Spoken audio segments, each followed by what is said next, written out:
Rastet e përsëritura të tentativave për vetvrasje të vajzave të mitura në Korçë kanë ngritur alarmin për gjendjen sociale dhe reagimin e institucioneve përgjegjëse. Ekspertët e konsiderojnë këtë një situatë të rëndë, ku përsëritja e ngjarjeve tregon për një krizë të thellë brenda familjes, por edhe në vetë shoqërinë.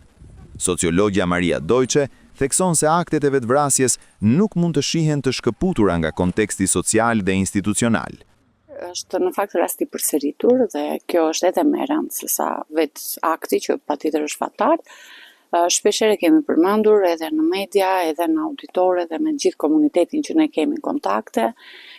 Shenjat e vetvrasjes gjithmonë tregojnë një turbulencë të funksionit shoqëror. Pra, shoqëria është në lëngim, institucionet janë në lëngim.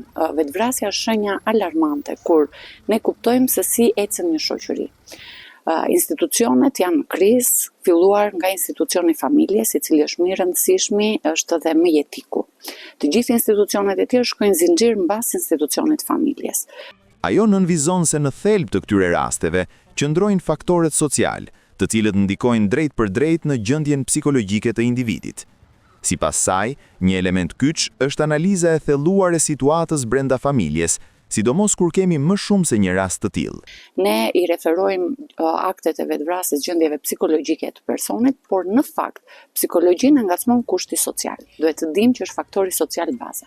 Duhet parë gjendja ekonomike, sociale e familjes, sepse në rastin kur kemi të njëjtin fenomen nga dy persona, do të thotë që në atë familje diçka nuk funksionon dhe është në krizë të thellë. Kështu që duhet parë marrëdhënia që kanë me prindrit, kujdesi, gjendja financiare, gjithçka që e bën një familje të jetë e rregullt dhe funksionale.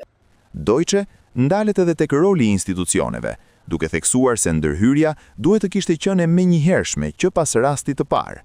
Po ashtu, sipas saj, vlerësimi duhet të përfshinte edhe gjendjen e fëmijëve për të parandaluar përshkallëzimin e situatës. Punonjësit e shërbimi social pranë bashkisë Korçë duhet ishin paraqitur në rastin konkret në këtë familje për të matur gjendjen e parapsikologjike të nënës, sepse ajo ndikon shumë te fëmijët, për të parë si është marrëdhënia e nënës me babain, situata.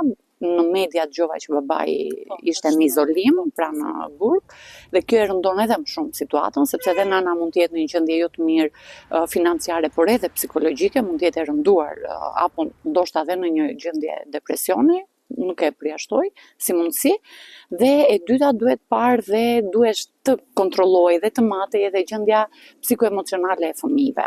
Në këtë kontekst, patjetër që duhet të kishte ndërhyrë institucioni shërbimit social, të bënte vlerësimet e duhura dhe të merrte masa paraprake për parandalimin e rastit të dytë. Pra, prej rastit të parë, shenja është dhënë, aty duhet të kishte një matje të gjendjes psikoemocionale, por edhe financiare të familjes.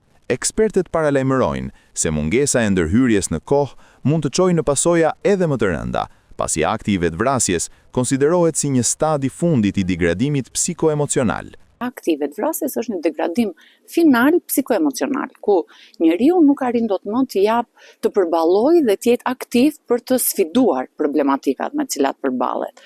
Është fatale, theksova, është një gjendje e rënduar dhe duket shenjat e para tregojnë që familja duhet të jetë në një krizë goxha të thellë, por jo se shoqëria nuk ka faj në këtë rast. Të gjithë janë pjesë të një puzzle-i. Analizën e saj, Deutsche përfshin edhe faktorë të tjerë social, si mungesa e mbështetjes në komunitet dhe fenomeni i bullizmit. Dhe bullizmi, patjetër, sepse sot, për fat keq edhe në shkollë, në komunitet, individi nuk gjen mbështetje, nuk gjen përkraje, nuk gjen ngrohtësi.